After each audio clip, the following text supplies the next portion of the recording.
ভূত বসে আছে। হারান তাদের নিজ দায়িত্বে মাংস খেতে দিচ্ছে। হারান, এইটুকু সময়ে আমাদের পেট ভরে না। তুই শেষ রাত পর্যন্ত আমাদের সময় দিবি, মাংস রান্না কর। আর কত, আমার আর ভালো লাগছে না। রোজগার ভালো হচ্ছে ঠিকই, কিন্তু মনে শান্তি নেই। আগে দিন এনে দিন খেয়ে যে সুখ পেতাম, এখন আর পাই না। আমার খুব কষ্ট হয়।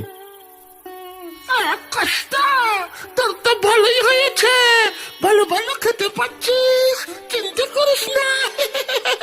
আমাদের কাজ কর, আরো ভালো ভালো রাখবো তোকে। আর ভালো, জানি না বাড়িতে বউ বাচ্চা কেমন আছে, কি খেলো। ওরে বাবা, এ কি দেখছি, সব ভূত, একটাও মানুষ না। ওরে বাবা, আমি তো তাই দেখছি রে কালু। আমরা এসে ভুল করেছি। ভূত ভূত, আমার মাথাটা এমন লাগছে কেন? ভয়ে দুজনেই ভূত ভূত বলতে বলতে অজ্ঞান হয়ে সেখানেই পড়ে যায়।